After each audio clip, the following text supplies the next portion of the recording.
Winter came quietly to Oak Ridge Meadows that year, blanketing the neighborhood in soft, pale stillness. Frost gathered on mailboxes, bare branches glittered under morning sunlight, and the world seemed calmer, gentler than it had in a long time.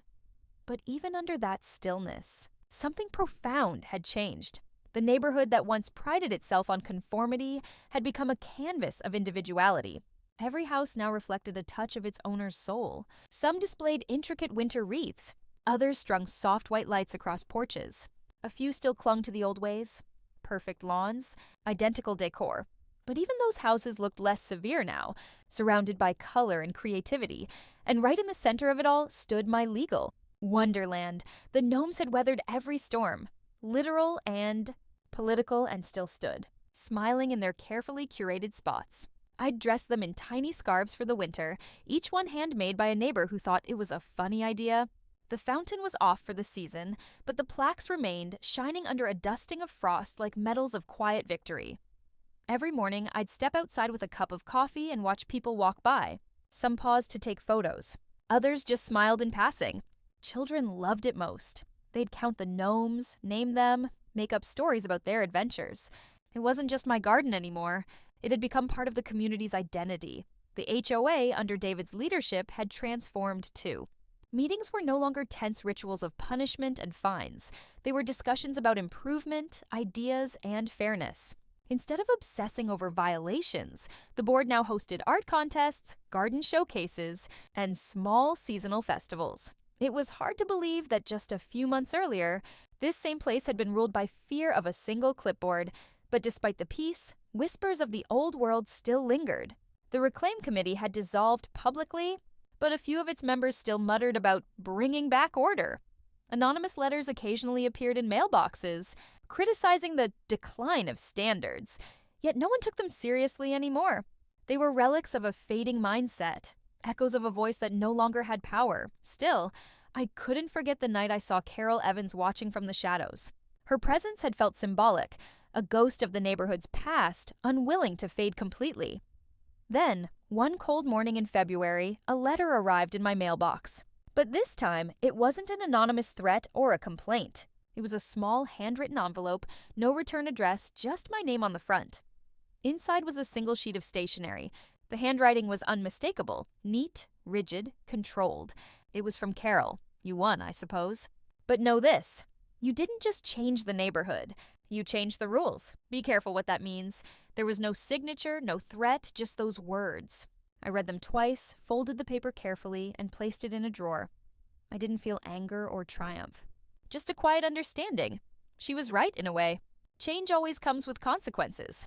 The balance between freedom and structure, between creativity and chaos, was delicate. And now that Oak Ridge Meadows had tipped toward freedom, it was my responsibility. Our responsibility to protect it from becoming something reckless. In the weeks that followed, I began to notice subtle differences in how people treated the community. Neighbors helped each other shovel snow, shared tools, and exchanged holiday decorations.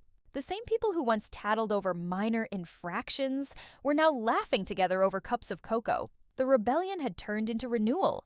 Then, something unexpected happened that cemented the neighborhood's transformation forever. The local newspaper ran a feature titled The Neighborhood.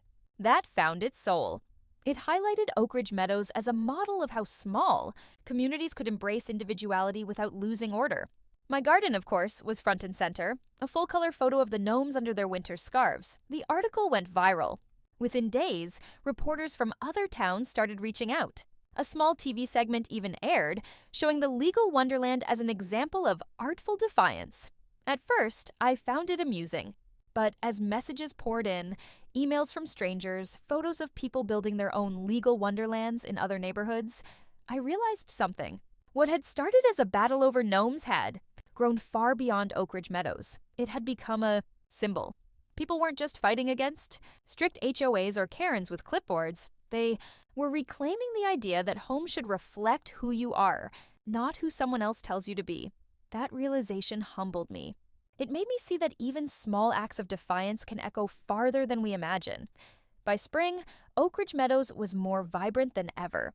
The flowers returned, the trees blossomed, and new residents moved in, people drawn by the story they'd read online.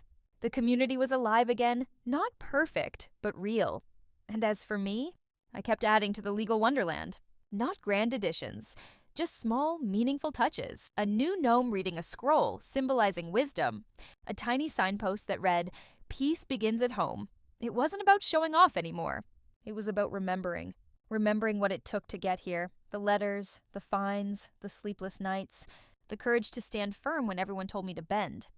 Sometimes, I'd catch myself staring at the gnomes in the quiet of evening, thinking about how everything had begun with that first notice of violation, a simple demand to remove something harmless, and how, through stubbornness and a bit of creativity, it had all transformed into something lasting. The HOA president once told me, "My gnomes disrupted the harmony of the neighborhood." In the end, she was right, but not in the way she meant. They disrupted stagnation, they disrupted fear. And through that disruption, they brought true harmony. That spring, the HOA planted a community garden at the edge of the neighborhood. Every resident was invited to contribute flowers, vegetables, art, whatever they wished. On opening day, David handed me a small plaque to place in the soil at the garden's entrance. It read, "Dedicated to the residents of Oak Ridge Meadows, who learned that harmony is not about sameness, it's about coexistence." As I placed it into the earth, I realized the fight was over, not because someone won or lost, but because everyone had finally learned. When I walked home that evening, the setting sun cast golden light over the neighborhood. The air smelled of fresh soil and blooming tulips. The gnomes stood in their usual places, bathed in warm glow, their painted faces peaceful and timeless. The legal wonderland had started as rebellion. It ended as legacy, and as I turned off the lights that night, I couldn't help but smile, knowing that somewhere out there, beyond this quiet suburban street, someone else was standing in their yard, facing their own version of a Carol Evans, ready to plant their first gnome.